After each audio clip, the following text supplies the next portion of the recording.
সাবাক ম্যাডামকে তার বক্তব্য রাখার জন্য অনুরোধ জানাচ্ছি। আসসালামু আলাইকুম। ওয়ালাইকুম আসসালাম। আসসালামু আলাইকুম।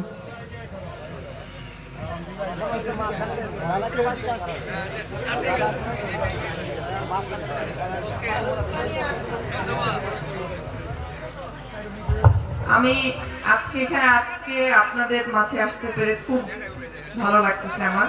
সবসময় তো আমরা রাজনৈতিক প্রোগ্রামগুলোতে যাচ্ছি, এখানে যে যখন এসে দেখতেছি গান বাজনা হচ্ছে আমার খুব ভালো লাগতেছে, কেননা আনন্দেরও দরকার আছে, তাই না? আনন্দেরও দরকার। তো আমি সবাইকে একটা আবেদন জানাবো, সেটা হচ্ছে তার আগে আমি বলে নিই এত রাতে আমার বাবার সাথে ঘোরাঘুরির কারণটা কি।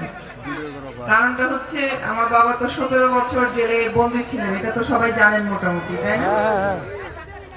তো আমি তো আমার বাবাকে ছোটবেলা থেকে পাইনি।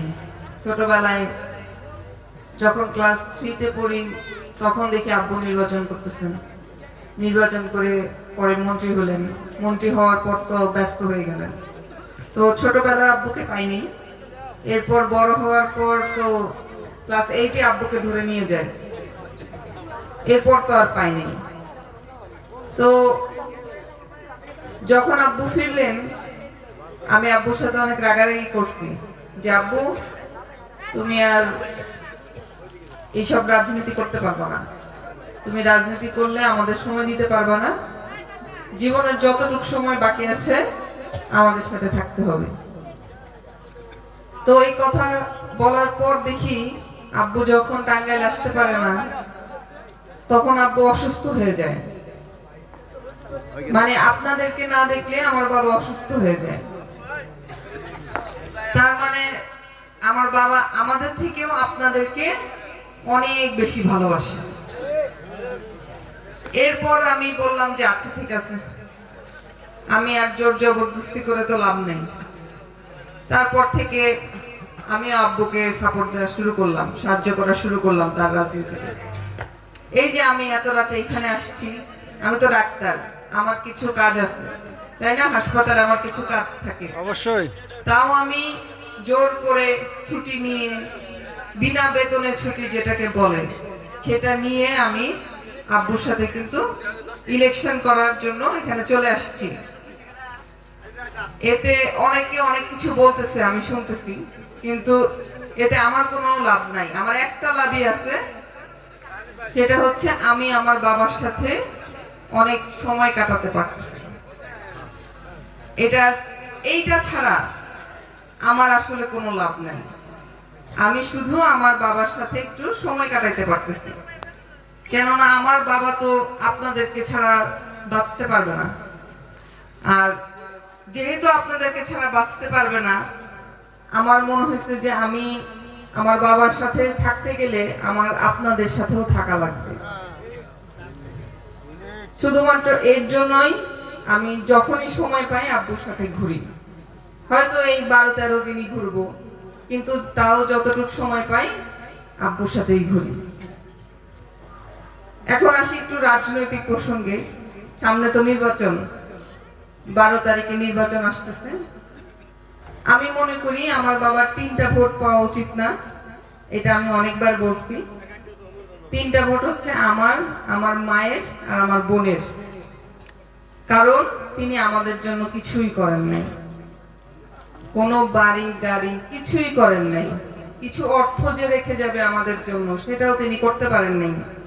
তিনি নাকি 3বার এমপি হয়েছেন, একবার মন্ত্রী হয়েছেন, কিন্তু তাও তিনি সেটা করতে পারেন নাই। অনেকেই বলেন যে বিএনপি দুর্নীতি করে, বিএনপি চাঁদাবাজি করে। আমার কথা, কোথায় করে? এটা কি স্বপ্নে হয়, নাকি আপনারা যারা বলেন তারাই স্বপ্ন দেখেন? আমি এটা আসলে বলতে পারবো না, কেননা আমার বাবাকে আমি দেখি নাই। আমার ঘরে এত বড় বড় বিএনপির নেতা টেতা আছে, আমি কখনো দেখি নাই।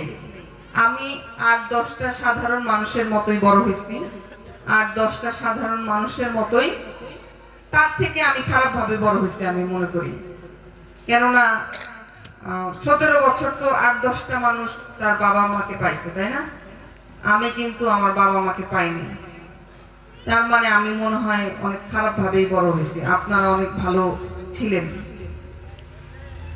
তাই আমি বলবো, যেহেতু উনি আপনাদের মানুষ, কোন অধর্ম কাজ করতে যে যারা ধর্মের দোহাই দেয় এমন লোকদেরকে আপনারা প্রত্যাখ্যান করবেন। যারা বলে যে এই মার্কায় ভোট দিলে বেহেশতে যাবে, যারা বলে এই মার্কায় ভোট না দিলে হাসরের ময়দানে জবাব দিতে হবে, আল্লাহ তাআলা 3টা প্রশ্ন করবে কবরে, সেই 3টা প্রশ্নের সাথে এখন নাকি আরেকটা প্রশ্ন যুক্ত হয়েছে, কোন মার্কায় ভোট দিয়ে এসেছো। আমি আমার মা বোনদেরকে বলবো, আপনারা আপনাদের বিবেক বিবেচনা কাজে লাগাবেন। এতদিন ধরে যে মানুষটা আপনাদের জন্য কষ্ট করেছে, যে মানুষটা আপনাদেরকে ছেড়ে যায় নাই, ওনাকে বলা হয়েছিল যে আপনি চলে যান এই দেশ থেকে, বলেন আর রাজনীতি করবেন না, আপনার বাচ্চা কাচ্চাকেও পাঠিয়ে দিব। কিন্তু উনি যেহেতু আপনাদেরকে ছেড়ে যান নাই এবং বলছেন যে আমি আমার জনগণের সাথে বেইমানি করতে পারবো না, আমি মনে করি এখন আপনাদের প্রত্যেকটা ভোটের উপর আমার বাবার অধিকার আছে এবং আপনাদের প্রত্যেককে আমি অনুরোধ করব বিপুল সংখ্যক ভোট দিয়ে আমার বাবাকে জয়যুক্ত করবেন, যাতে করে পরবর্তীতে তিনি এত ভোটের কারণে মন্ত্রিত্ব পান, যাতে করে আমাদের এলাকার সর্বোচ্চ উন্নয়ন আল্লাহ তার মাধ্যমে করান। ঠিক। তাই শুধুমাত্র জিতলে হবে না, সর্বোচ্চ ভোট দিয়ে আমরা অ্যাডভোকেট আব্দুস সালাম পিন্টুকে জয়যুক্ত করব ইনশাআল্লাহ। ইনশাআল্লাহ। তাই প্রত্যেকে 12 তারিখ অবশ্যই ভোট দিতে যাবেন। আমার মা বোনেরা, আপনারা যেহেতু আমার মা যখন যাবে ভোট দিতে, তার সাথে যেমন 10 জন মেয়েকে নিয়ে যাবে, আপনারা যখন ভোট দিতে যাবেন আপনারাও 10 জন মেয়েকে নিয়ে যাবেন, 10 জন মাকে নিয়ে যাবেন, 10 জন বোনকে নিয়ে যাবেন। আমার পক্ষ থেকে আমি এই দোয়া করি এবং এই কামনা করতেছি আপনাদের কাছে, এই অনুরোধ জানাচ্ছি আপনাদের কাছে, সবাই ভালো থাকবেন এবং আমার বাবার জন্য দোয়া করবেন। ধন্যবাদ।